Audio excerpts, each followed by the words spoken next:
Hello everyone. Episode की शुरुआत में हम देखते हैं इन्वेस्टिगेशन के कुछ दिन बाद इन्हें एक रूम में बंद मेड मिलती है जो कि लिहांग की वाइफ की मेड होती है। वो मेड इन्हें बताती है कि लिहांग ने अपनी वाइफ को चीट किया था, जिसकी वजह से इसकी मदर इसे बहुत ज़्यादा टॉर्चर करती थी और कहती है कि इसे बचा ले। अब हम तीनों को साथ बैठे हुए देखते हैं जहाँ पर जियान कहता है अगर हम इस डेविल की विश को पूरा करके इसके हार्ट को डिस्ट्रॉय करें तो हम अपने ग्रैंडपा को बचा सकते हैं। तो जॉमिंग बताता है कि ये डिमोनिक एनर्जी के कंट्रोल में है। कहता है कि आज रात हम इसे पकड़ने का सेटअप करेंगे। अब हम रात का सीन देखते हैं जहाँ पर बच्ची के रूम के बाहर जियान सो रहा होता है तो वहाँ पर हुआन आती है और उसे जगाती है और फिर भागकर जाकर उसके रूम में देखती है तो बच्ची रूम में नहीं होती। उस बच्ची को डेविल लेकर जा रही होती है तो बाहर आके उस डेविल को रोकती है। डेविल जियान पर अटैक करने लगती है। जैसे ही जियान को मारने लगती है तो जियान जाओमिंग का आवाज देने लगता है। जाओमिंग बहुत ही ज़्यादा अच्छी एंट्री के साथ वहाँ पर आता है और उस डेविल पर अटैक करता है। अब इसका हस्बैंड उसे एरो मारता है तो वो एरो को निकाल कर अपने हस्बैंड को जाकर गले से पकड़ लेती है और उसे मारने लगती है। तो इसका हस्बैंड कहता है मैं तुम्हारा हस्बैंड हूँ, मुझे अफसोस है मैंने तुम्हारे साथ जो भी किया। मैं तो खुद को मारना चाहता था लेकिन हमारी बेटी की केयर कौन करेगा। तो वो उसकी बातें सुनकर थोड़ी पिघलने लगती है तो वो जैसे ही इसे छोड़ती है तो उसे नाइफ से स्टैब करता है और फिर कहता है कि तुम डेविल हो, मैं सिर्फ जस्टिस कर रहा हूँ। तो वो याद करती है कि जब इसे बहुत ज़्यादा मारा गया था तब इसके पास कोई आया था, इसने कहा था अगर तुम रिवेंज लेना चाहती हो तो उसे कोई चीज़ दी थी जिसे वो ड्रिंक कर लेती है, फिर वो एक डेविल बन जाती है और इसकी आवाज़ चेंज होती है। तो लिहांग कहता है कि जो भी इसे मारेगा मैं इसे 10 गोल्ड बार दूंगा।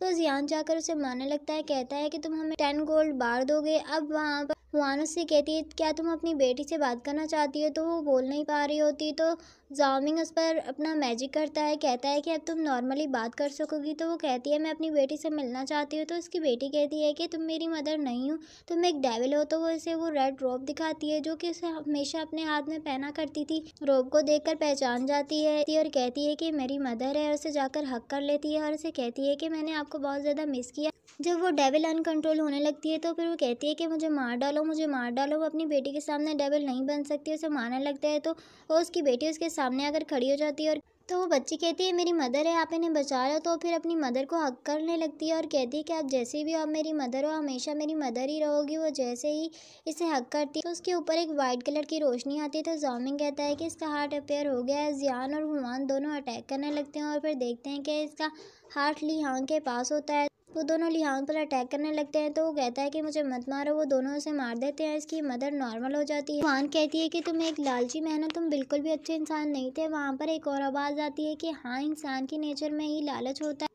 और लिहांग की बॉडी को अपनी पावर से ख़त्म करने लगता है। वो सब देखते हैं कि यह लिहांग को खा रहा है।